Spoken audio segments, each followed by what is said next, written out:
हरी पत्तेदार सब्जियां, ये है सरसों का साग या फिर इन्हें कहते हैं मस्टर्ड लीफ। ये आयरन और कैल्शियम से भरपूर होती है। ये हीमोग्लोबिन को बनाए रखने में हेल्प करती है और बोन्स के लिए बहुत अच्छी होती है क्योंकि इसमें कैल्शियम प्रचुर मात्रा में पाया जाता है। मोस्टली ये जो सरसों का साग है विंटर में बहुत अच्छे से ग्रो होता है और विंटर में इसे मक्की की रोटी के साथ खाया जाता है।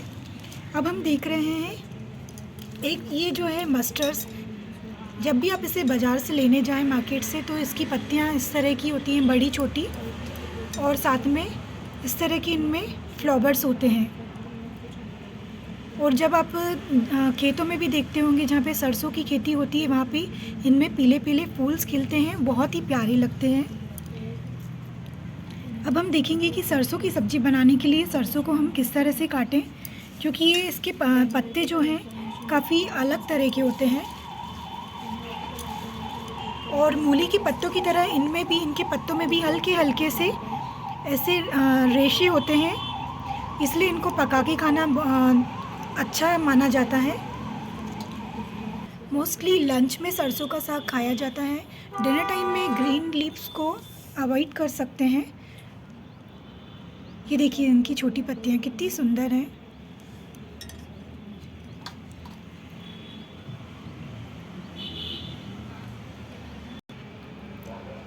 अगर आपको एसिडिटी की समस्या है तो आप इसे रात में ना खा के लंच टाइम में खाएं या फिर आप डिनर अर्ली कर लें। 7 बजे तक भी आप खा सकते हैं, 6-7 बजे तक, तो कोई दिक्कत नहीं है। और बाकी जिन्हें कोई दिक्कत नहीं है वो इसे कभी भी खा सकते हैं। सरसों का साग रेस्टोरेंट्स में भी बहुत पॉपुलर है, बहुत ही फेमस डिश है इंडिया की वेजिटेबल्स में। सैलेड के तौर पे सरसों का साग सरसों के पत्ते को जनरली नहीं लिया जाता है। उसका कारण ये है कि ये छोटी पत्तियां तो हैं, इसमें तो छोटी पत्तियां जो हैं इनमें ऐसे नहीं होते हैं रेशे, लेकिन जब बड़ी पत्तियों को आप ध्यान से देखेंगे तो आपको इसमें से हल्के हल्के से वो दिखेंगे, मतलब रेशे, इसलिए इन्हें पका के खाना ही लाभप्रद होता है। ये फॉस्फेट मैग्नीशियम का भी बहुत अच्छा स्रोत है। सबसे पहले हमने सरसों को अच्छे से पानी में वॉश कर लिया है और हम इसे काटने के लिए चॉपर पे थोड़ा थोड़ा बेच लेंगे।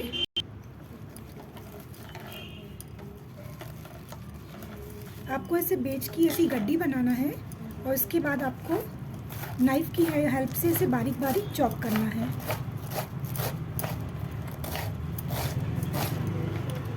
अगर आप इसे फूड प्रोसेसर में करेंगे तो उसमें भी हो सकता है, पर ये पत्ते बहुत ही ज़्यादा उसमें बारीक हो जाते हैं बिल्कुल, इसलिए आप इसे नाइफ़ की हेल्प से मैन्युअली इजीली कट कर सकते हैं। ये देखिए ये पत्ते हो गए। अब इसके बाद हम इसी तरह से सेम प्रोसेस से ये पत्ते लेंगे, थोड़े थोड़े बेच लेना है। इस तरह से हम इसको ऐसे फोल्ड कर लेंगे।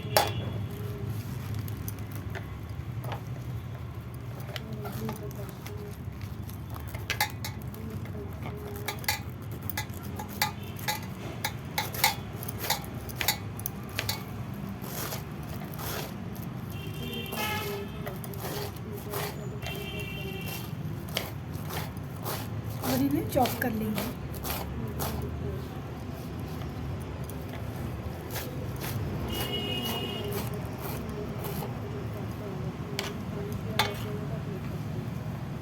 आप इसे नॉर्मल गेहूं की रोटी के साथ भी खा सकते हैं, पर ये मक्की की रोटी के साथ जनरली खाया जाता है। कई जगह रिसोर्ट में भी ये मिलता है तो मक्की की रोटी के साथ इसे सर्व किया जाता है।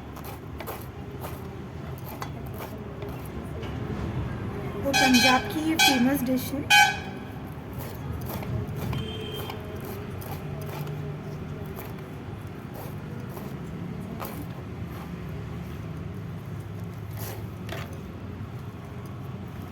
और मोस्ट इम्पोर्टेंट, इन पत्तों में खुशबू भी आती है। आप जब इसे कट भी करेंगे ना तो आपको अपने आप ही फील होगा कि कितनी ज़्यादा, मतलब सरसों की इसमें खुशबू भी आती है बहुत अच्छी। ये बहुत ही, इसलिए इसको सब्जी को बहुत ही फ्लेवरफुल बना देती हैं। इसी तरह से हम बाकी की पत्तियों को भी कट कर लेंगे। इसमें थोड़े बड़े डंठल भी होते हैं, मोटे मोटे, इसलिए हम छोटा छोटा बीज ले रहे हैं।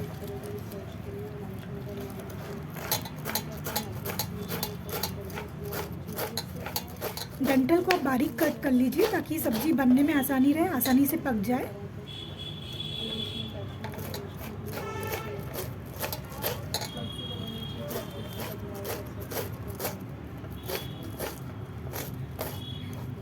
इसमें कोई लिमिटेशन नहीं है कि आप इसे रात में नहीं खाएं। ये बस उन लोगों के लिए है जिनको अगर एसिडिटी से, अगर थोड़ा सा आपको ऐसा लग रहा है आप एसिडिटी से परेशान हैं, तो आप रात को इसे अवॉइड कर दें। बाकी ये कभी भी खा सकते हैं, क्योंकि मेले में मेला लगता है, या फिर विंटर्स में जो कहीं कहीं अलग अलग थीम्स होती हैं, तो वहाँ पे नाइट में भी मक्के की रोटी, सरसों का साग मिलता ही है। इसी तरह से हम बाकी की सब्जियों को पूरा कट कर लेते हैं।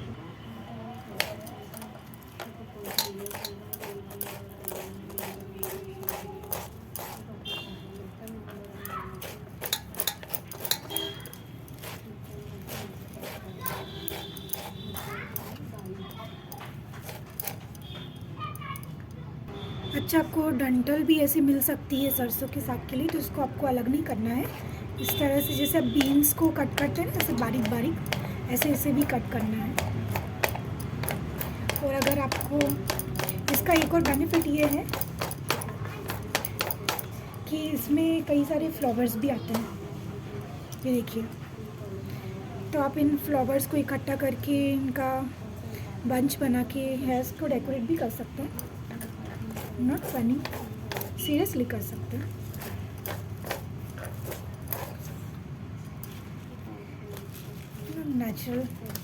Natural beauty. चलिए,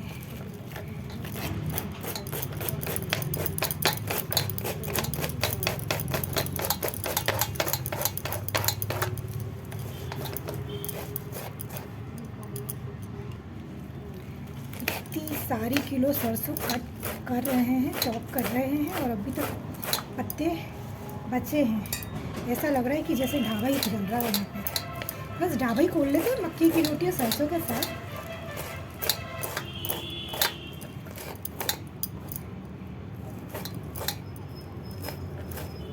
फेमस पंजाब स्वीट मक्की की रोटी, सरसों का साग।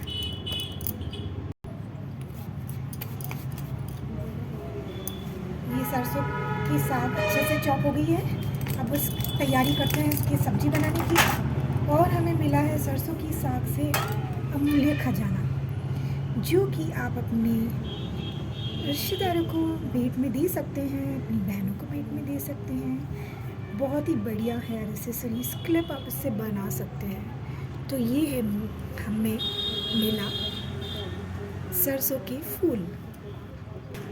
चलिए फिर वीडियो को यहीं अंत करते हैं। और ये सरसों का साग खाने से पहले अपना ब्लड टेस्ट कराना नहीं भूलना, और उसके बाद और खाने के बाद अपना हीमोग्लोबिन लेवल ज़रूर चेक करिएगा कि इससे वाकई में खून बढ़ता है कि नहीं बढ़ता है। चलिए, तब तक के लिए नमस्ते, सत श्री अकाल, जय हिंद।